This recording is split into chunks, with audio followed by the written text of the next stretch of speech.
Yeah, consciousness. Consciousness and God for me is the same thing, but not by definition of most people's definition.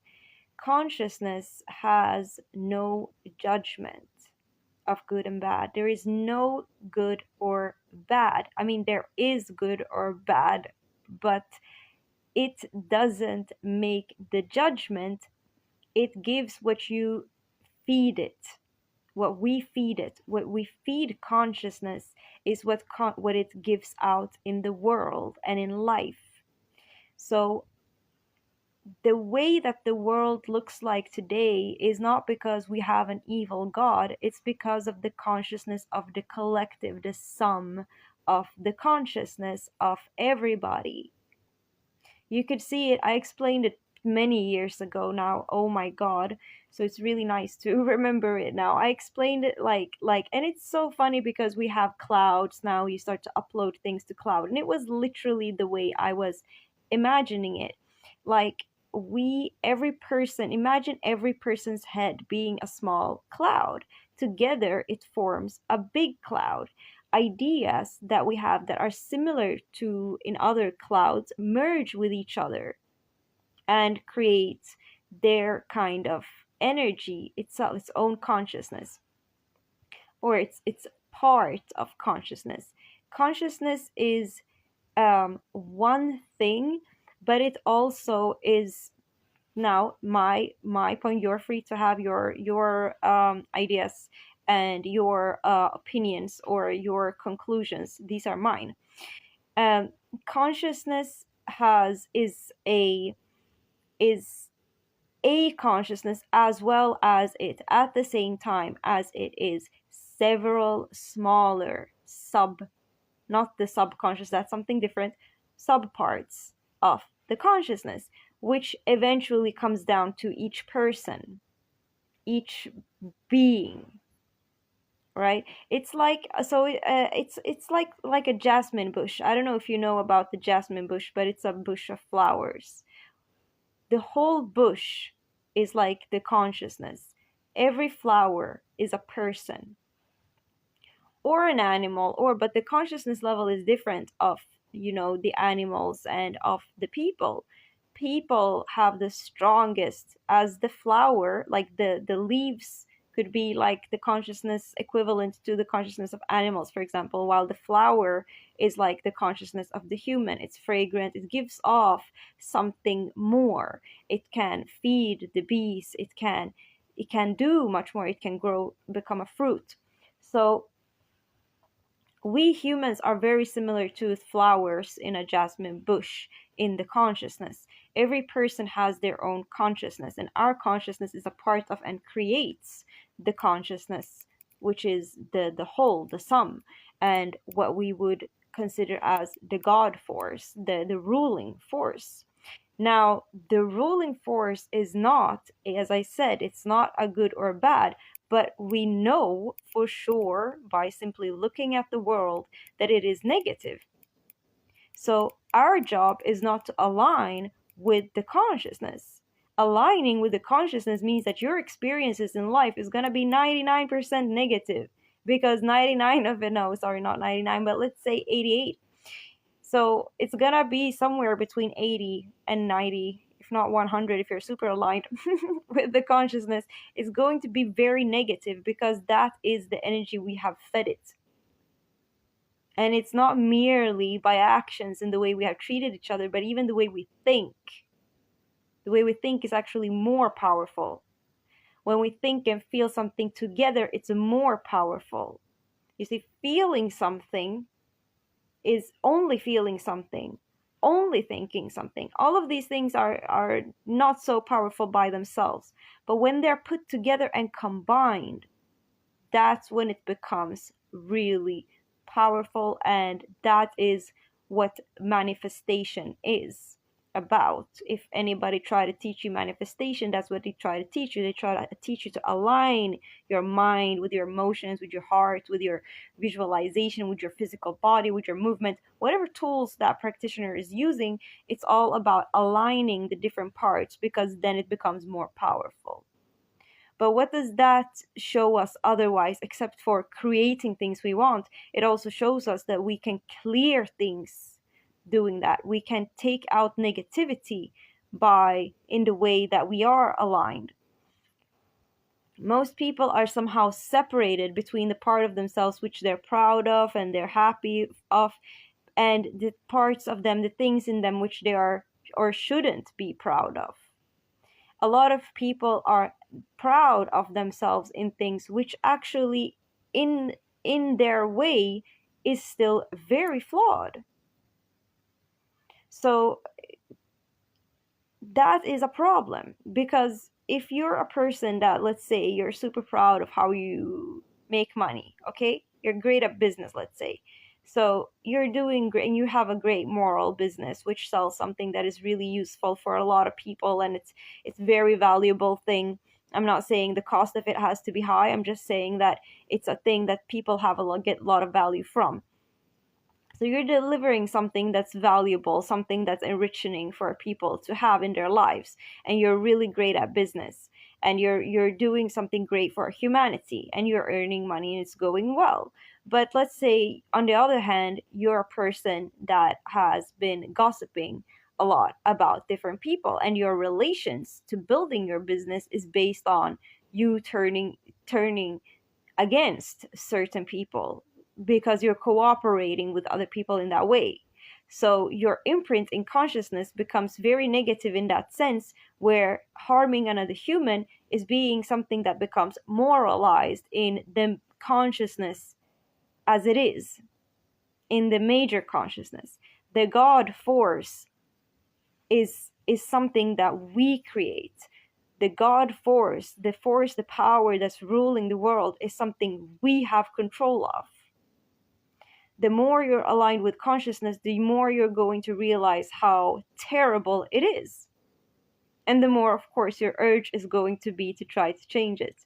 So, hello, I'm here doing my part, acting from, my strongest will. And this is a very massive topic, and this can be discussed in so many different ways, from so many different angles. And usually it's easier for me to talk one-on-one with people, because I understand I can help solve people's problems, but I need insights in their problems to understand what to address. When I talk to people, like when I give a general message, it's much harder to make it relatable to you, because that's how my knowledge works. It's very in depth.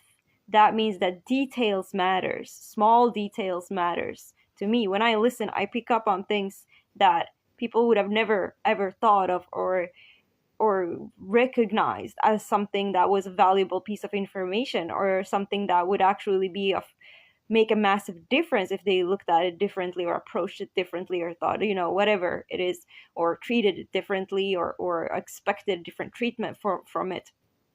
So or change their expectations. There are so many different possibilities. The whole point, the whole thing is that we rule consciousness. We are the rulers of consciousness. We are supposed to strive for perfection. And a lot of people have these excuses, and you really have to stop it. You really have to stop this, I'm just a human. That's the whole point. That's why you were born, my friend. You came here to develop. If you were perfect, you would have no reason to be born. There is no reason for you to exist if it isn't for you to actually develop into something, or give something out, or be of some service. We must serve. This is our highest potential. If we don't serve, we are if we become self-absorbed, which is funny, it's called self-absorbed, because there's nothing self-absorbing. Being self-absorbed has has nothing to do with self-absorption. Self-absorption is what you do when you're working in service. When you are busy with yourself, when you are just caring about yourself and not giving purpose, you're actually absorbing every single thing in every single body else's energies. You're absorbing everything around you and taking it in. You become like a vortex, a black hole, sucking in energy that isn't yours to have or take.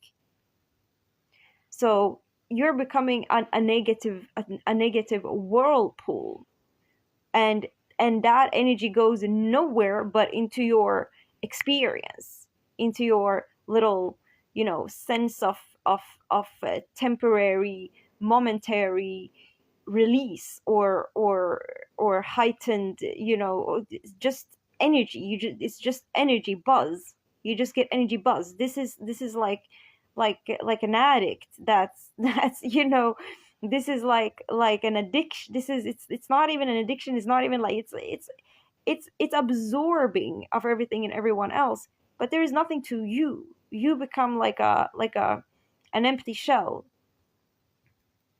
who just allows energy to flow through you. But you can't direct the energy. You don't direct the energy. That's the whole thing. You don't direct the energy. You don't, you just feel, and you live in that feeling, and you talk, and you get feelings from that. But you're not realizing that maybe the person you're talking to is not in the same. That's a low frequency. For me, that's a low vibration. That's a low frequency. You're talking in feelings. Talking in tongues is a good way to actually translate it. It just goes, you're just in the emotion. You're literally unconscious. Because being conscious is not the same as being aligned with consciousness. Being conscious, that means taking control and steering. That means being aware. Now, of course, you can see, whatever I say, I can always find something that goes against it in some way. So let's not dissect. I'm not going to dissect too much of what I'm saying here myself right now. But what I want to say with that is that we need to start to feel things that are real, really, really connected to the situation that we're in. People live too much in their fantasy and in their imagination and in their wishes and dreams of themselves, or regrets or sorries or whatever. It's dangerous to be so unconscious. And what I was saying before, if we'll just look at the world and we see the state that a lot of the world is in, even I can't say, I don't know if it's the majority. I don't know if it's 50-50 that's like in deep suffering and like, not in deep suffering. And then I'm talking about, in wars, I'm talking about living in extreme poverty. I'm talking about, so this is a very, very difficult thing to know. What is the actual number? I don't know. If I believe the more you travel and you see things with your own eyes, the more you doubt the statistics that exists. You realize that the map of the world doesn't freaking make sense, because it looks like, the what is it called? The scale is not proper. It's not correct. Like, this is a route that actually takes 5 freaking hours, and it looks just as long as another route that takes 1 hour. So so even the world map, and looking at maps and things like that, there's a lot of things that are in the structure which aren't really as reliable as one would want it to be and believed it to be. Now, so in that sense, I'm saying one of my discoveries is that, we don't really know how much people, like, it's a massive amount of people in poverty, but I also have learned that there is a massive amount of people with a lot of wealth. So for me personally, it's difficult to say which one would be more. I would have believed that the people living in suffering is more. But usually it's very dense populated areas. I still believe that it's more. It's definitely more than 50%. and it doesn't, like, it's too much. 50% is too much. Even if now I'm being super optimistic when I'm saying I think 50% lives in extreme poverty and 50% not. That's super optimistic. But I'll tell you something: wealthy people are really good at hiding, so it's very different. So it's not like you identify the wealthiest people, so you don't even know. So you don't really know who are wealthy and not, and who got that reality. And if that's because that's not something you just go out and scream, you're like a very extremely wealthy person. So um so it's something that is anyhow, that problem exists, and that problem can be solved by the people who doesn't live in extreme poverty, because we have the capacity to do self-assessment, we have the capacity to do self-development, and we can do that without literally, like, we can. At least 50% of the population, what I was trying to get to, can't. It's literally impossible for them to do that self-development.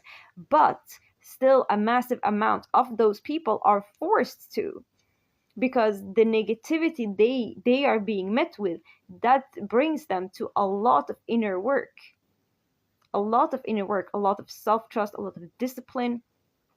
People misunderstand and think that people who are born in poverty or extremely harmful or abusive environments tend to be the same, or tend to become like that too. But actually, those people are more prone into developing in some way, more becoming more conscious, becoming more aware, especially spiritually.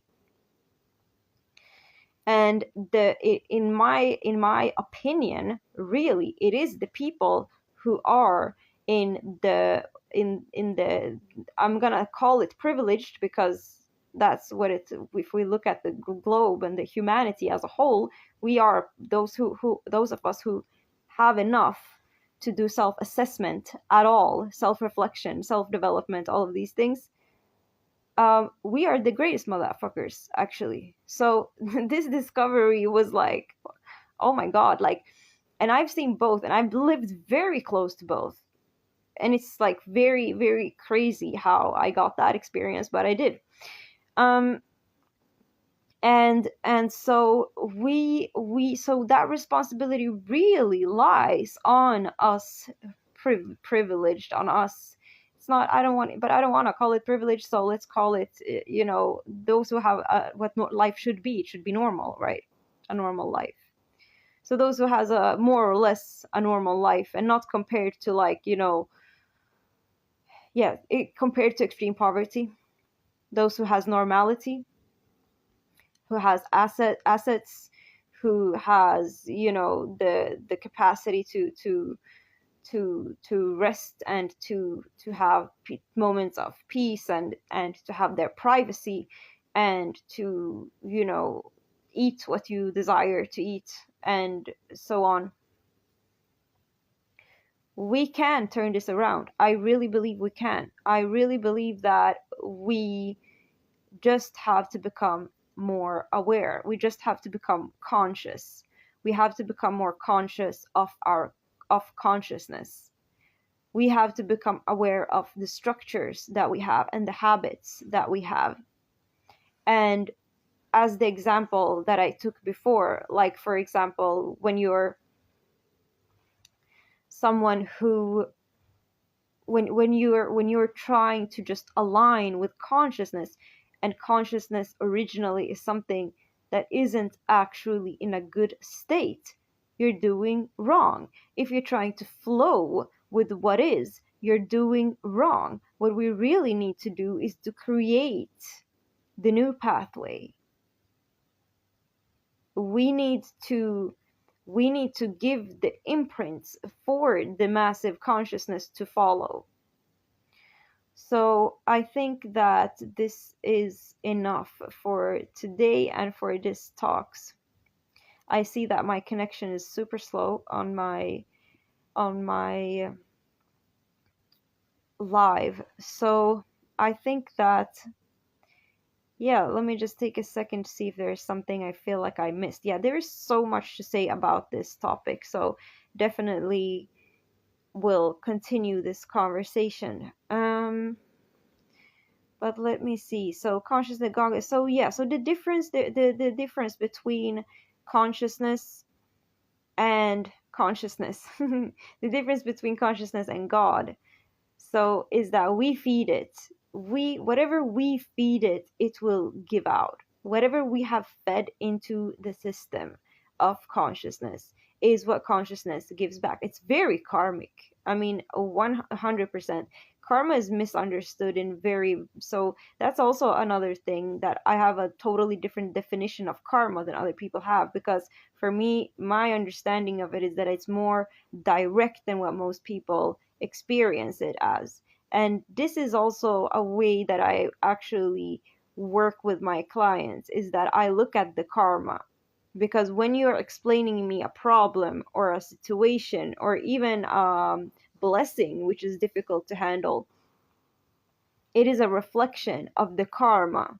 And when I say karma, it's not like what you deserved over this and this and that. It's literally something you're thinking, believing, doing, adopting, that has a negative consequence, a negative effect.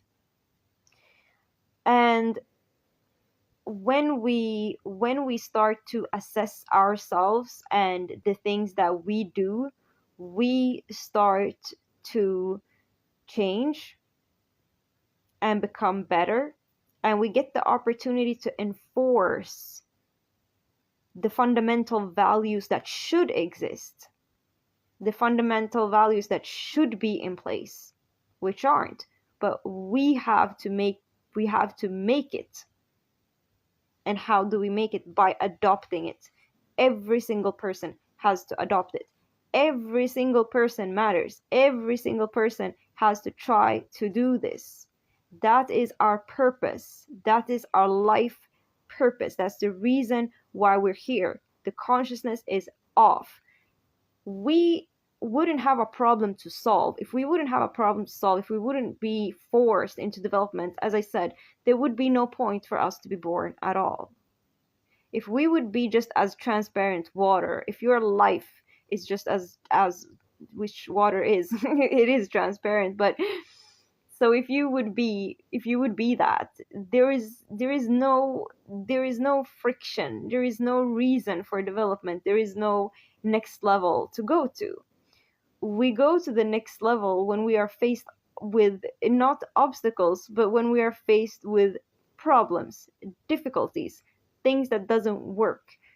That means that we are not perfect. If we are not perfect, we have a reason to continue to be born.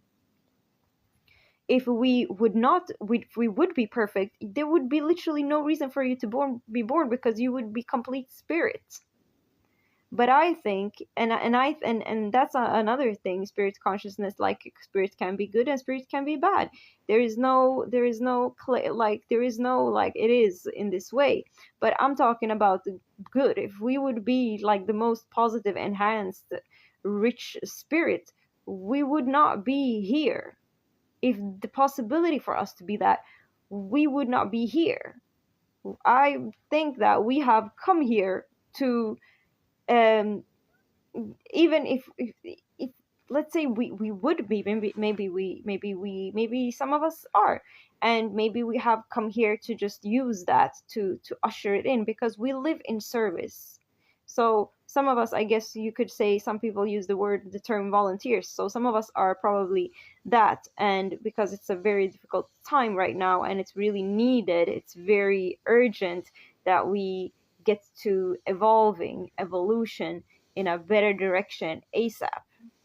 Otherwise, we're going to lose momentum from all the things that we have been learning as we have been developing society, because these things matters in our consciousness too. Materialism and materialistic living is connected to our spiritual living. It's not separate. It's not the material world and the spiritual. These are connected.